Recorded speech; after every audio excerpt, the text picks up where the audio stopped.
हाँ, तो पहला क्वेश्चन है समांतर श्रेणी 3, 1, -1, -3 डॉट डॉट डॉट डॉट के लिए सर्वांतर ज्ञात कीजिए। देखो, समांतर श्रेणी होती है कि एक ऐसी श्रेणी जिसका अंतर समान हो, एक ऐसी श्रेणी जिसका अंतर समान हो। तो ये श्रेणी तो समांतर श्रेणी है ही है, चूंकि क्वेश्चन में बोला गया है समांतर श्रेणी, ठीक है। तो इसके लिए सर्वांतर ज्ञात करना है, नहीं इसका अंतर ज्ञात करना है, ठीक है। तो सर्वांतर कैसे ज्ञात करेंगे? सर्वांतर होता है T2 माइनस T1। T2 का मतलब है दूसरा पद और T1 का मतलब है पहला पद। जैसा कि हम श्रेणी में देख सकते हैं कि इसको हम लोग T1 बोलेंगे, इसको T2 बोलेंगे, इसको T3 बोलेंगे, इसको T4 बोलेंगे। आगे के पद हमको पता नहीं है, 4 पद हमको पता है, ठीक है। तो सर्वांतर ज्ञात करना है, बड़े में से छोटा घटा लीजिए। तो T2 का मतलब है 1 और T1 का मान कितना है? 3, ठीक है। तो 1 में 3 घटाएंगे तो भाई कितना होगा? -2। आप ऐसा भी कर सकते थे, यहाँ पे T3 में T2 घटा लेते, क्योंकि बड़े में से छोटा घटाना है। T3 का मान कितना होगा? -1। T2 का मान कितना है भाई? T2 का मान 1 है, बोलो। तो -1 मिलके कितना आ गया? -2। तो ये भी सर्वांतर है। कुछ बच्चे सोचेंगे T4 में T3 घटा दे सर, हाँ बिल्कुल। तो T4 का मान कितना है? -3 और T3 का मान कितना है? -1, ठीक है। तो एक माइनस ये वाला होगा और एक -1 T3 का लाएंगे तो -1 कितना होगा? +1। तो इसको जब घटाएंगे तो कितना होगा? -2। तो कहने का मतलब है इस श्रेणी में -2 का गैप है। इसका मतलब इस श्रेणी का सर्वांतर कितना होगा? -2। क्लियर? सर्वांतर पूछा गया था, ओके। अगला क्वेश्चन हम देखते हैं। यूपी बोर्ड 2019 में ये AW कोड है, इसका सेकेंड क्वेश्चन है पहले का। ये एक नंबर के आते हैं सभी क्वेश्चन, ठीक है। तो इसमें क्वेश्चन सेकेंड नंबर है 2 tan 30 डिग्री अपान 1 + tan स्क्वायर 30 डिग्री का मान ज्ञात कीजिए। तो सिंपल है, मान याद होना चाहिए। तो भाई अगर मान याद है तो डायरेक्ट आप पुट कर सकते हैं, ठीक है। जैसे कि हम जानते हैं कि tan 30 अंश का मान कितना होता है बेटा? 1/√3, ओके। और tan 30 का मान 1/√3 होता है तो स्क्वायर लगाइए। तो भाई 2 को गुणा 1 में करोगे 2/√3 होगा। स्क्वायर करिए, 1 का स्क्वायर 1, √3 का स्क्वायर कितना होगा? 3। नीचे एलसीएम सेट करिए, एलसीएम लेंगे कितना होगा? 3 एकम कैंची को पूरा कराइए, 3 एकम 3, 1 तो कितना होगा? 2/√3 और ये 4/3 गुणा करिए।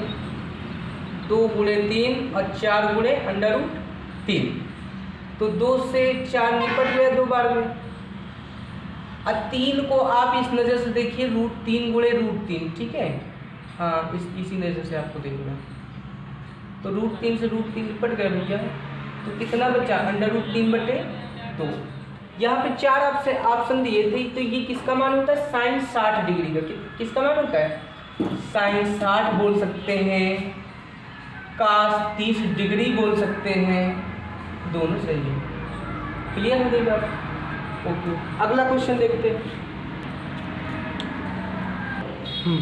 हाँ, तो पहले का तीसरा नंबर है, यदि 5, 10, 15, 8, 20, 35 और 40 का समांतर माध्य, अच्छा समांतर माध्य 21 है तो r का मान बताइए।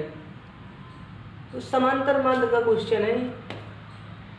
समांतर माध्य क्या होता है भैया? समांतर माध्य इसको मीन बोलते हैं, MEN, मीन माने समांतर माध्य, ठीक है। तो समांतर माध्य होता ही इंडिविजुअल सीरीज वाला है, ठीक है। ये डिस्क्रीट वाला नहीं है, इंडिविजुअल। पदों का योग बटे पदों की संख्या, पदों का योग बटे पदों की संख्या। पदों का योग का मतलब जो भी आपको सीरीज दी गई है पदों का योग, ये जितने भी पद हैं इन सबको जोड़ना है, ठीक है।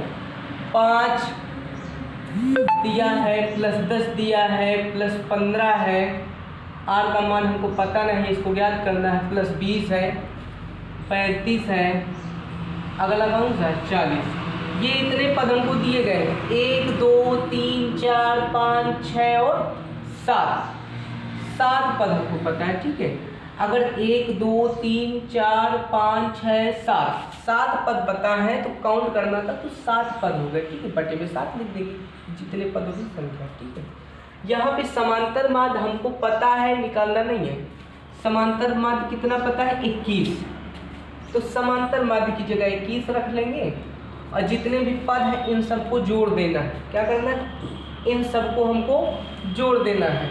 तो 35 और 15 कितना होता है 50, अब 50 और 10 60 और 60 और 40 कितना हो गया भैया 100, और 100 में 20 जोड़ेंगे तो 120 होगा, और 120 में जब 5 जोड़ देंगे तो 125 होगा। ये जोड़ना था, ठीक है। तो या बटे प्लस आर बटे कितना होगा 7 बटे 1 मान के कैंची का गुणा करा लीजिए। जब इधर 7 का गुणा करेंगे तो 7 का नम 7 और 7 दूनी 14, 147 है। जब 1 का मल्टीप्लाई कराएंगे तो वही आएगा 125 प्लस आर, ठीक है।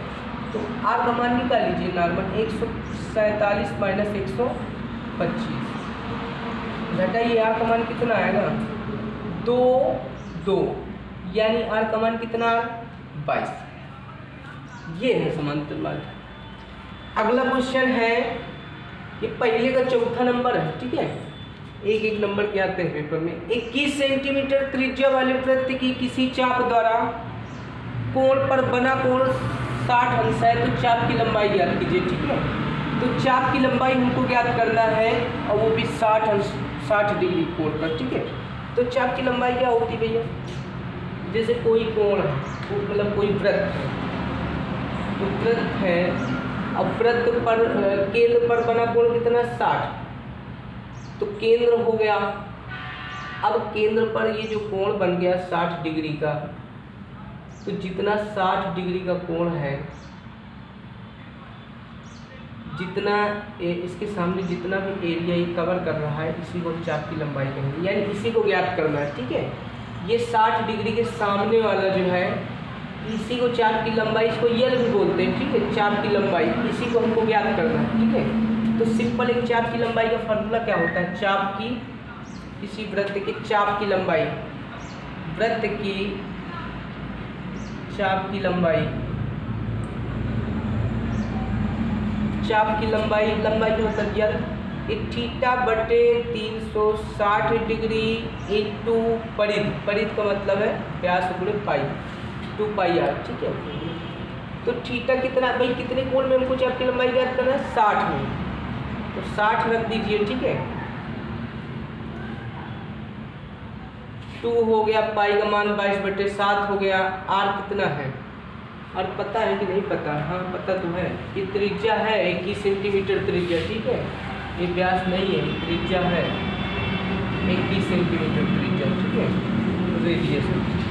तो आर का मान रख दीजिए 21 सेंटीमीटर, कोई दिक्कत नहीं। तो 7 का नम 7 और 7 त्रिका 21, और 60 से 360 को निपटाइए भैया, तो 360 को निपटाएंगे कितना होगा 1/6, 1/6, 2 बचा, गुणे 22 बचा, गुणे कितना बचा 3 और 2 देख के 6 को भी निपटा लीजिए, ठीक है। तो यल का मान 22 आ गया, इसको बोलेंगे चाप की लंबाई, ठीक है। चाप की लंबाई ही निकालना था, ओके। तो ये भी आपका आंसर आ गया, चाप की लंबाई यल बराबर 22 सेंटीमीटर।